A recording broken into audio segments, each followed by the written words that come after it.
नमस्कार। आज हम गरुड़ पुराण से जुड़े कुछ स्रोतों पर चर्चा कर रहे हैं। हाँ, गरुड़ पुराण। ये हिंदू धर्म के 18 महापुराणों में से एक है और वैष्णव साहित्य का मतलब एक बहुत महत्वपूर्ण हिस्सा माना जाता है। बिल्कुल बिल्कुल, विष्णु जी पर केंद्रित। हाँ, तो इन स्रोतों में विष्णु जो की महिमा तो है ही, पूजा पाठ के तरीके भी हैं, लेकिन जो सबसे ज्यादा चर्चा में रहता है वो है मृत्यु के बाद का सफर, कर्मों का फल, नरक वगैरह। सही कहा, ये विषय हमेशा उत्सुकता जगाते हैं। तो चलिए जरा इन्हीं बातों को और गहराई से समझते हैं आज। हाँ जरूर। देखिए, गरुड़ पुराण जो है वो असल में भगवान विष्णु और उनके वाहन गरुड़, उनके बीच की एक बातचीत है। अच्छा, एक संवाद के रूप में है ये। हाँ बिल्कुल। और इसमें मुख्य रूप से सही जीवन जीने का तरीका क्या है, मृत्यु के बाद क्या संस्कार करने चाहिए, जैसे श्राद्ध कर्म है, दान धर्म है, और अगर कोई पाप हो जाए तो उसका प्रायश्चित कैसे करें, इन सब पर जोर दिया गया है। यमलोक ले जाते हैं। और ये सफर खासकर पाप करने वालों के लिए काफी मुश्किल बताया गया है। हाँ, बहुत मुश्किल।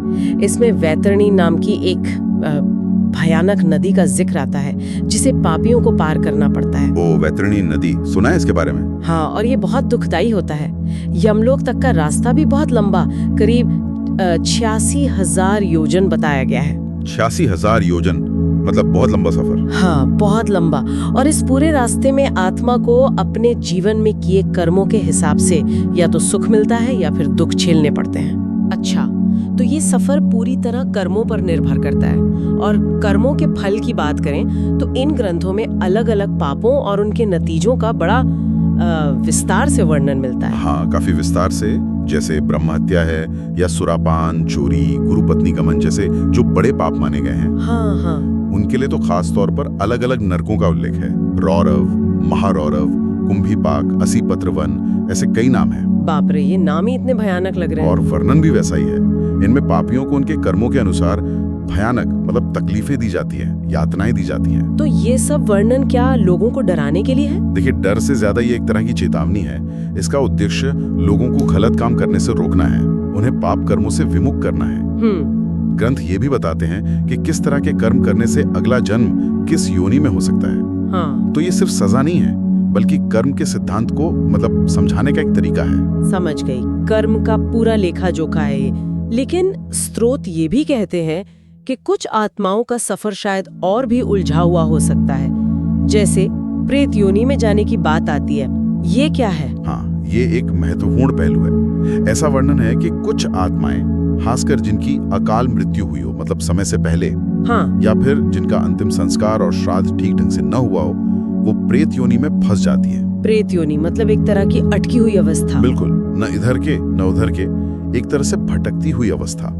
इसीलिए गरुड़ पुराण में श्राद्ध, पिंडदान और तर्पण, इन क्रियाओं पर बहुत जोर दिया गया है। अच्छा, इसीलिए श्राद्ध इतना महत्वपूर्ण है। हाँ, एक खास क्रिया है सपिंडीकरण श्राद्ध। इसका महत्व इसलिए है क्योंकि माना जाता है कि ये क्रिया उस प्रेत आत्मा को पितरों की श्रेणी में पहुंचाती है। ओके। जिससे उसे शांति मिलती है और वो आगे की गति प्राप्त कर सकती है। गया जैसी जगहों पर श्राद्ध का तो विशेष महात्म्य बताया ही गया है। तो श्राद्ध कर्म आत्मा की शांति और सद्गति के लिए जरूरी है। इसके अलावा क्या दान पुण्य जैसे दूसरे रास्ते भी सद्गति में मदद करते हैं? हाँ बिल्कुल, दान का बहुत महत्व बताया गया है। अन्नदान, गोदान, तिलदान, ऐसे कई तरह के दान और उनके फल का वर्णन है। इन स्रोतों में दान को सिर्फ पुण्य कमाने का जरिया नहीं माना गया, बल्कि इसे कर्म के बुरे असर को कम करने और आत्मा की अच्छी गति पक्की करने का एक जरूरी तरीका भी माना गया है। अच्छा। और साथ ही धर्म के रास्ते पर चलना, मतलब एक नैतिक जीवन जीना, भगवान विष्णु की भक्ति करना और अपने वर्ण आश्रम धर्म यानी अपने सामाजिक कर्तव्यों का पालन करना, इन सब पर भी बल दिया गया है। यानी सिर्फ मृत्यु के बाद के कर्मकांड ही नहीं, जीवन जीने का तरीका भी महत्वपूर्ण है। बिल्कुल, मान्यता यही है कि इससे ना सिर्फ ये जीवन सुधरता है, बल्कि मृत्यु के बाद भी परलोक में भी सद्गति प्राप्त होती है। तो इन सभी बातों का निचोड़ सार यही है कि हमारे कर्म ही वो ही तय करते हैं कि हमारा भविष्य कैसा होगा और मृत्यु के बाद हमारी गति क्या होगी। सही बात है। गरुड़ पुराण हमें एक तरह से सही रास्ते पर चलने, अच्छे कर्म करने की प्रेरणा देता है और साथ ही बुरे कर्मों के क्या अंजाम हो सकते हैं उससे आगाह भी करता है। वाकई ये बातें सोचने पर मजबूर करती हैं। कर्मों का ये पूरा हिसाब किताब, मृत्यु के बाद के जीवन का इतना बारीक वर्णन, ये सोचना दिलचस्प है कि इस तरह के प्राचीन ग्रंथ और उनकी ये बातें आज की जिंदगी में हमारे लिए क्या मायने रखती हैं। खासकर तब जब हम अपने रोजमर्रा के कामों और उनके दूरगामी असर के बारे में सोचते हैं। ये एक विचारणीय प्रश्न है।